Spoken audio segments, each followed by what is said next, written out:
Marvel vs. DC. A battle older than time itself. Cut. Sorry, disappointing guys. Today is not about rivalry. It's not about Marvel versus DC. Today is just about how I collect what I collect and the reasons behind it. So those who've been watching my channel will know that I'm a big collector of the Flash, specifically Silver Age Flash. There's a few main reasons why I picked the Flash to collect initially. There's three main reasons. So those are artwork, the scarcity or rarity of the book, and the future potential of the characters and or investment or growth. And that's what kind of brought me to collecting the Flash rather than Amazing Spider-Man, for example. Again, nothing against Spider-Man. The books are amazing, the characters are amazing. But when I first started collecting about 2 years ago, it was kind of right in the middle of the boom, the comic boom, and those prices just didn't make sense to me at the time. I looked around, I'd done some research, and I kind of wondered what was the issue with DC books. And then I come to realise that a lot of the first appearances of DC characters were in the Golden Age. And then obviously the Marvel characters, it was going through the MCU, so those characters were just sky high in price. That brought me to the Flash.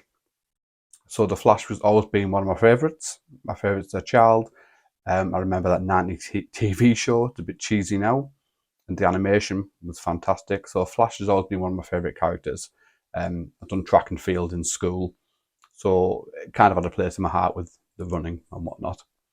But anyway, the more I looked into it, the more I realised that the first appearances and the key books for the Flash were way more affordable than kind of any other like major DC character. I mean, he's a top 3 DC character in my eyes. There's Batman, Superman, the Flash. Maybe not in that order, it switches around, but I'm a massive DC fan and a massive Marvel fan. Again, I love Wolverine, I love Spider-Man, Hulk. I grew up watching the cartoons on Fox and things like that. So again, I'm not biased whatsoever in why I chose to pick the Flash. I've done a little bit of research, about 10 minutes. So what I'm going to do soon is I will compare the major first appearance of Flash's main enemy. I'm sure you all know him, Reverse Flash or Professor Zoom. And I'll be comparing that to, now don't shoot me, the first appearance of the Green Goblin. I have pulled up some data, so I'll get that ready now and we'll go through it together. So, the first thing you might notice is I've just pulled up the CGC census here. Now, the Flash, again, it was the year of release was 1963. So, Silver Age book, really old. And when you look on the census, you can see towards the bottom of highlighted yellow, there's actually 1,488 total universal copies on the census. And the total copies, including signature series and restored, etc., is 1,558. Now, if we compare that to The Amazing Spider-Man issue 14, which again is the first appearance of Green Goblin, who is Spider-Man's main villain, 1964, that was released. Now, if you look at the universal copies, you're looking at 4,304. And the total copies, including restored and signature series, is 5,165. So, I mean, comparing the two, there's way more than double the amount on the census for Amazing Spider-Man 14 than there is for Flash 139. Both major characters, major villains for the respective hero. And in my kind of personal opinion, I just thought the prices didn't make sense.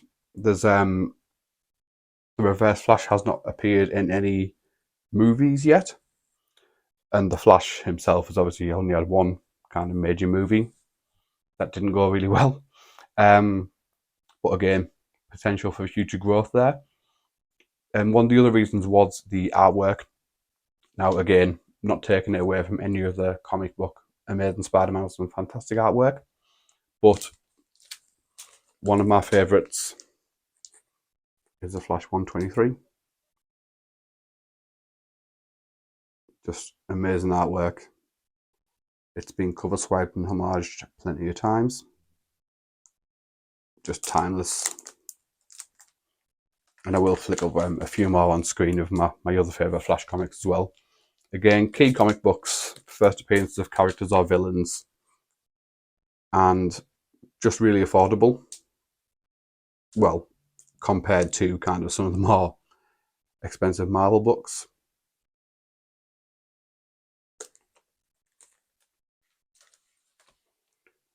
But yeah, that is kind of my reasoning as to why I decided to pick up the Flash books. Again, I'm not sure what I'll do after I've completed it. I'm quite close to completing the early Silver Age run now, from 105 to 200. I've got a lot of the major books, so who knows what's next. Feel free to argue in the comments below. Marvel or DC? Please don't, I'm joking. But anyway guys, thanks for watching. Consider subscribing for any more future content. If you liked it, thank you. Take care.